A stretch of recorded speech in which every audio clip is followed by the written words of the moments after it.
Welcome back my channel. আমি মোহাম্মদ শরীফুল ইসলাম আপনাদেরকে স্বাগত জানাচ্ছি আজকে একটি নতুন ভিডিওতে। আর এর নাম হচ্ছে সিপক অ্যানালাইসিস। এটি একটি অত্যন্ত গুরুত্বপূর্ণ এবং হাই লেভেলের টুলস কোয়ালিটি মেনটেন করার জন্য। সিপক অ্যানালাইসিস, আমি যদি সিপকের অ্যাব্রিভিয়েশনটা আপনাদের ভেঙে দেই তাহলে আসে হলো সিপক, SIPOC, SIPOC analysis.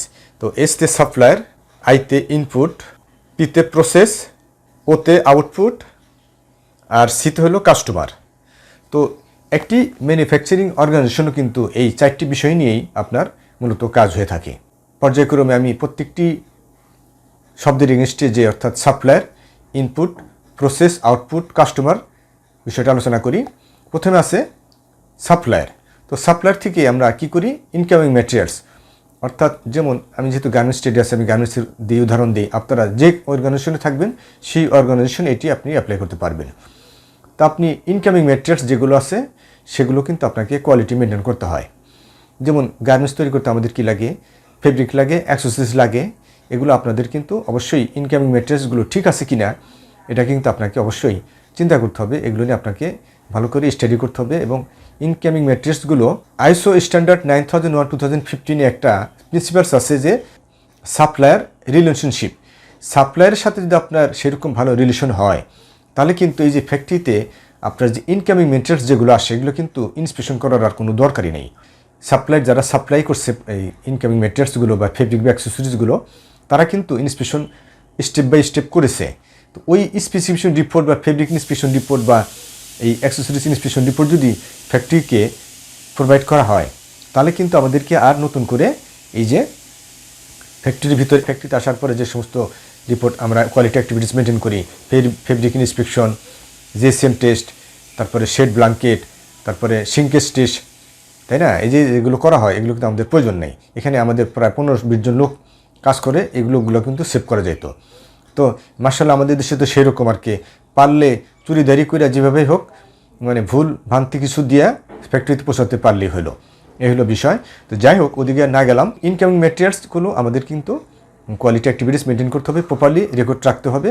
Input supplier কাছ থেকে আনলেন, তারপরে কি হলো ইনপুট, এবার আপনি ইনপুট দিবেন কোয়ালিটি অ্যাক্টিভিটিস করে ওয়্যার হাউসে এবং কাটিংয়ে করে আপনি ইনপুট দিবেন। সুইংয়ে ধরে ইনপুট দিলেন, আপনি কাটিং ইনপুট দিলেন। ইনপুট যে শুধু সুইং তা না, কিন্তু এই যে সাপ্লায়ার কাছ থেকে আসার পরে কোয়ালিটি অ্যাক্টিভিটিস মেনটেন করে আপনি কিন্তু ওয়্যার হাউসেও, ফেব্রিক ওয়্যার হাউসেও কিন্তু কোয়ালিটি অ্যাক্টিভিটিস আপনার মেনটেন করতে হয়, এটাও আমরা ইনপুট বলি। তারপরে কাটিংয়ে ইনপুট দিলেন, সুইংয়ে ইনপুট দিলেন।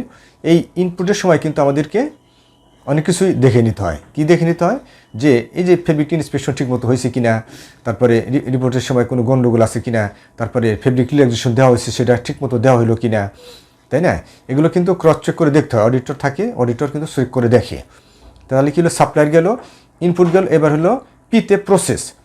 প্রসেস মানে কি, এই যে আমি যে লে দিলাম, লের সময় আমাদের কিছু কোয়ালিটি অ্যাক্টিভিটিস মেনটেন করতে হয়, যেমন টেবিল চেক করতে, লেস চেক করতে হয়, স্পিডিং চেক করতে হয়, মার্কার চেক করতে হয়, তারপরে ফেব্রিক রিল্যাক্সেশন চেক করতে হয়, প্যানেল চেক করতে হয়, তারপরে ডিফেক্ট পাওয়া গেলে সেটা ঠিকমতো মেনটেন হচ্ছে কিনা, রেমেডিস অর্থাৎ সেট কন্ট্রোল করার জন্য যে আমরা আপনার সেম রোল থেকেই যে রিপ্লেস কাটি সেটা ঠিকমতো হচ্ছে কিনা, এগুলো হলো ইনপুট।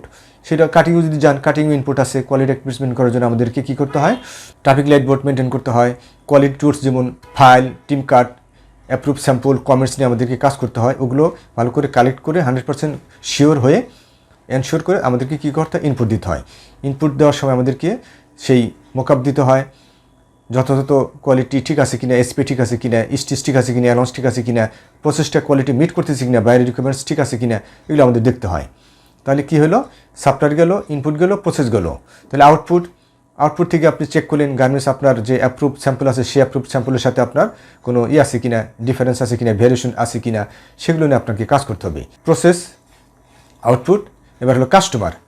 তো এই যে কাস্টমার যে আপনার মালটা আপনি কী করলেন, ফাইনাল ইন্সপেকশন করে মালটা আপনি শিপ আউট করলেন। শিপ আউট করার পরে দেখা গেল যে আপনার কাস্টমার অ্যালার্ট আসছে বা ক্লেম আসছে। কী কী বিষয়ের উপরে আপনার ক্লেম আসছে, অ্যালার্ট আসছে, সেগুলো আপনি একটি নোট করলেন। নোট করে আপনি সেগুলো নিয়ে আপনি মিটিং করলেন, মিটিং করে কাউন্সিলিং মোটিভেশন করলেন। এইগুলো যেন আর পরবর্তীতে না হয় সেগুলো নিয়ে আপনাকে কাজ করতে হবে। এটা হলো কাস্টমার। তো কাস্টমার ফিডব্যাক নিয়ে আপনাকে অবশ্যই কাজ করতে হবে। কাস্টমার ফিডব্যাক যদি ভালো হয় তাহলে তো কোনো কথাই রইল না। যদি অ্যালার্ট আসে বা ক্লেম আসে তাহলে আপনাকে অবশ্যই ওগুলো নিয়ে কাজ করতে হবে। আর যে সমস্ত বিষয় নিয়ে অ্যালার্ট আসে বা ক্লেম আসে সেগুলো কিন্তু আপনাদেরই করতে হবে। সেগুলো প্রিন্ট আউট করে যে লাইনে হয়েছে বা যে ফ্লোরে হয়েছে সেখানে কিন্তু একবারে রুট লেভেলে যেতে হবে। প্রয়োজনে প্রিন্ট আউট করে এর সাথে যারা যারা জড়িত ছিল প্রত্যেকের একটা সেশন করতে হবে এবং তাদেরকে ওই স্ক্রিনশট নিয়ে ছবিগুলো দেখাইতে হবে যে এই কারণে আমাদেরকে অ্যালার্ট আসছে, ক্লেম আসছে, অতএব আমাদেরকে এগুলো নিয়ে কাজ করতে হবে, ভবিষ্যতে যেন এগুলো কাজ হয় না।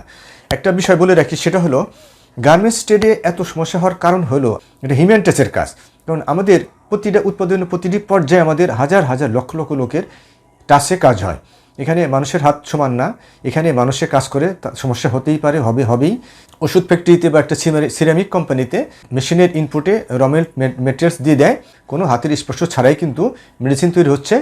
সিরামিক কোম্পানিতে যে প্লেট গ্লাস তৈরি হচ্ছে, এরকম হাজার হাজার কোম্পানিতে যেগুলো হাতের স্পর্শ ছাড়াই, যেটা অটোমেশন অর্থাৎ 100% মেশিনের মাধ্যমে কাজ হয়, সেখানে কিন্তু প্রোগ্রাম করে দেওয়া হয়েছে যে আউটপুটে এরকম বের হবে, সেখানে কিন্তু অত সমস্যা হয় না। কিন্তু গার্মেন্টস ট্রেডে কিন্তু বিষয়টা ভিন্ন কথা। সেখানে হাজার হাজার লোক, হাজার হাজার লক্ষ লক্ষ লোক কাজ করে, সেই সবার কাজের ধরন কিন্তু এক না, সবাই এক জায়গা থেকে আসেও না, সবার মেন্টালিটি একও না।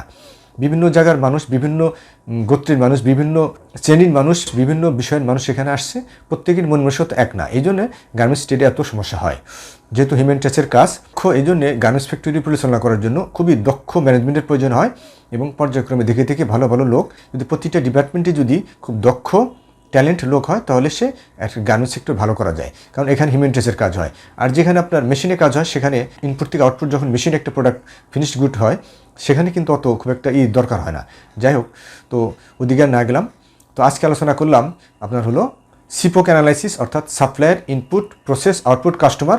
এই বিষয়টা কি, কিভাবে, কেন করা হয়, একটু যদি জানতে পারছেন আজকের এই ভিডিওতে। আর ভিডিওটি যদি ভালো লেগে থাকে অবশ্যই একটি কমেন্টস করবেন, শেয়ার করবেন। আর আপনি যদি আমার চ্যানেলে নতুন হয়ে থাকেন অবশ্যই চ্যানেলটি সাবস্ক্রাইব করবেন। যখনই আমি নতুন নতুন ভিডিও আপলোড করব তখন নোটিফিকেশন আপনি সবার আগে পেয়ে যাবেন। তো আজকে আলোচনা পর্যন্তই। সবাইকে ধন্যবাদ। আল্লাহ হাফিজ।